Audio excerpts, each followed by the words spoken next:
Jadi pangeran makanya Sayyid Ali itu Sohibu Simtiduran Adungawi di antara doanya waj'al sayyiati man ahbabta. Jadikan ya Allah kesalahan saya kesalahan orang yang engkau cintai. Karena ulama nyontono ngene, saiki Nabi Adam ambek iblis itu padha salah ya to. Enggak jawab. Padha salah, iblis itu salah bodoni Nabi Adam salah. Dilarang mangan wit khuldi tetep mangan. Mok trimo rayuane sinten? Iblis. Tapi wong piye-piye pangeran seneng Nabi Adam.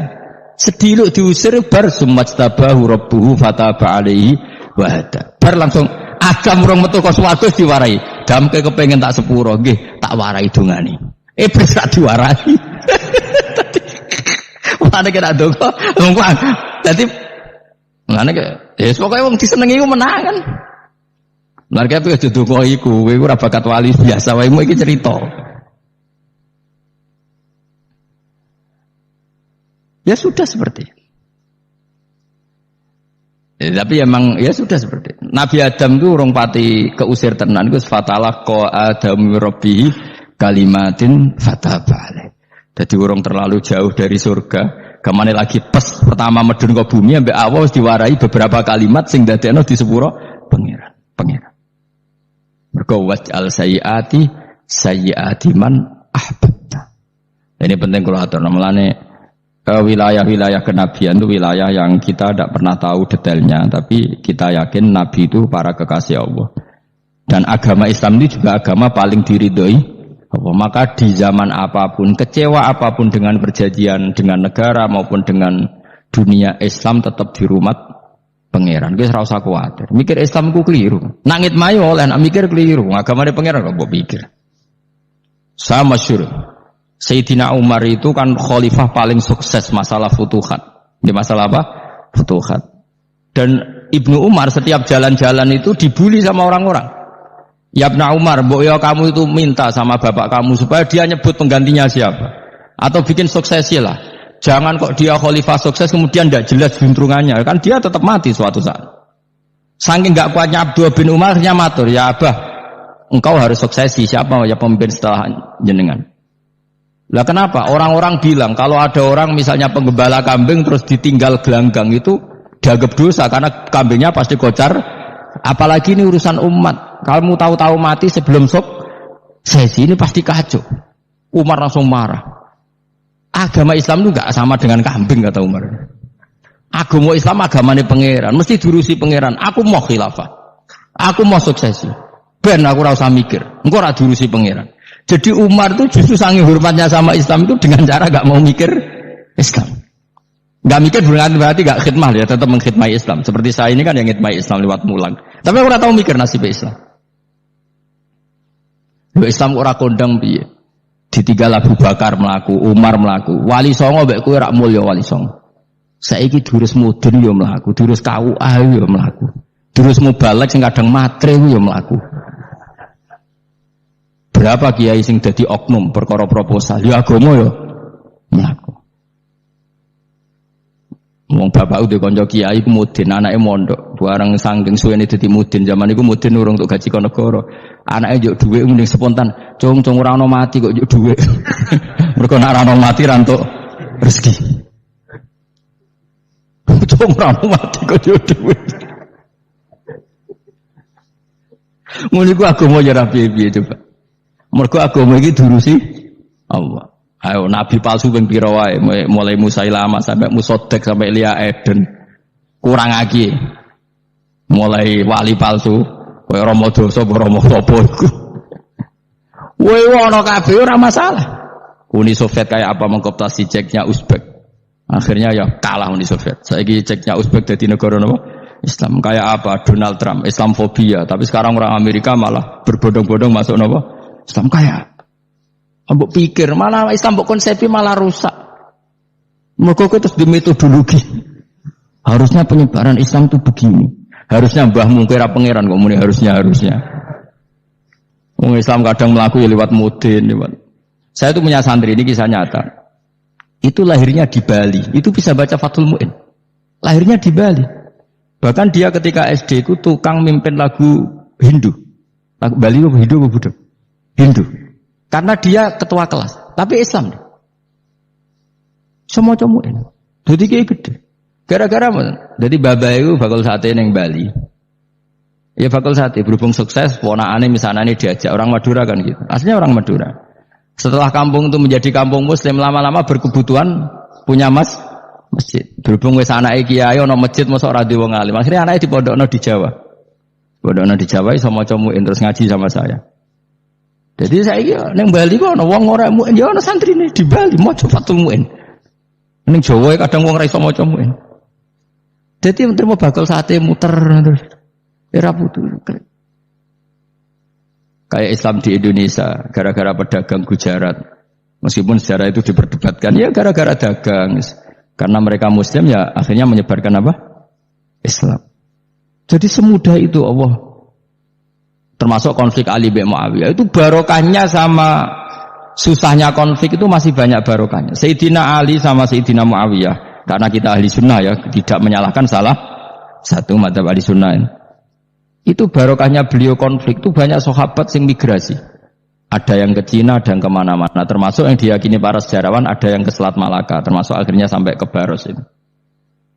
Barokahnya orang nggak nyaman di Yaman itu di Syria sama di Irak.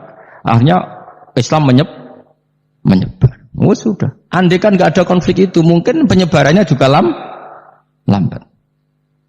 Makanya saya bolak-balik bilang, setan itu ono goblok. Gomko ora melok ngaji saiki. Nah, setan ora goblok piye? Kalau ada anaknya kiai 5 lanang kabeh sih, alim kabeh iku didu. Mergo rebutan pondokin induk. Aslinya pondok satu titik di desa itu. Misalnya ning Beduan ya di meja. Gara-gara tuh konflik itu terus sing sitok minggat ning Kalimantan. Gara-gara anak kiai yo gawe pondok ning Kalimantan. Sitok minggat ning Sumatera, anak kiai yo gawe pondok ning Sumatera. Cara setane gak ngedu, malah pondok tetap satu titik. Tapi setan itu goblok, ora roh, akibat ini ora roh. Akhirnya diulur didu menyebar. Lah wong soleh menyebar ning ndi menyebarkan sujud, menyebarkan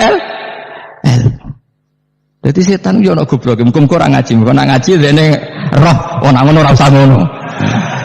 Andai kan tidak diutik kan satu titik. Nggih betul.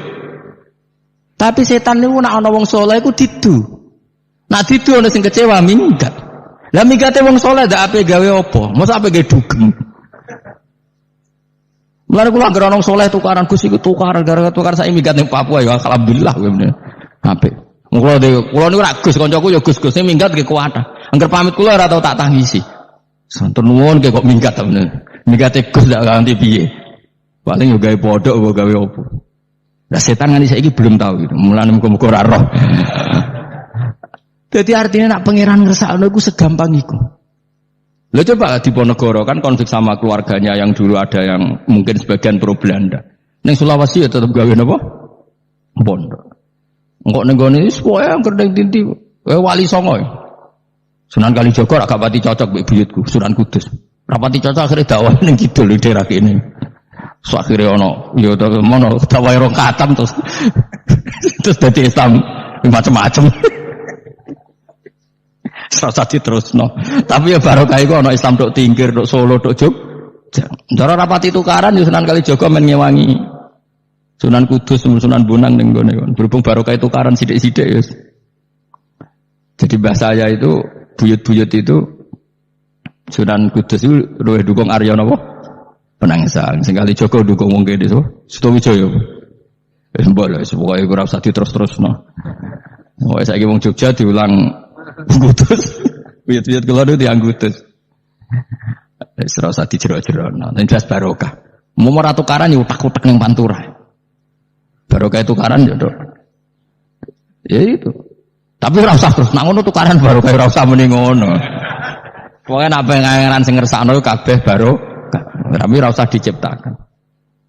Ana suami istri pegatan terus. Ya kadang ya barokah sing wedok untuk bojo luwih bener. Akhirnya alhamdulillah saiki bojoku apik. Padahal sing lanang tau GR, nak pegat iso apa? Ya piye malah apik. Iku pangeran. Makanya mikir Islam yo mikir. Sekarang kan ndak orang terlalu semangat Islam terus dia konsep Islam harus menguasai negara, akhirnya memaksakan jadi pemimpin. Sehingga Islam harus kultural. Akhirnya kejawen Islami. Muat Islam kudu kaya, jebule kedonyan deknane ora.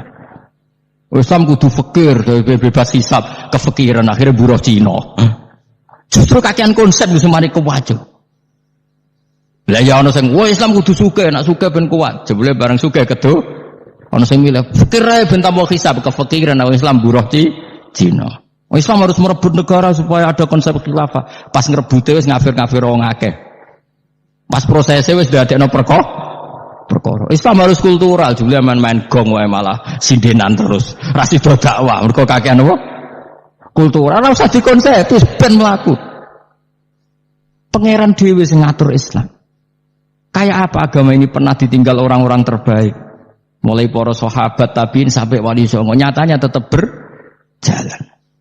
Iku nunjukno agama ini diurusi Allah Subhanahu wa taala. Napa khidmah wae. Kayak saya yang mengkhidmati Islam. Khidmah itu berbakti memberi pelayanan pada Islam. Tapi ra usah ngrasa mimpin apa Islam, apalagi membuat konsep untuk Islam. Justru konsep kita ini nanti yang merusak.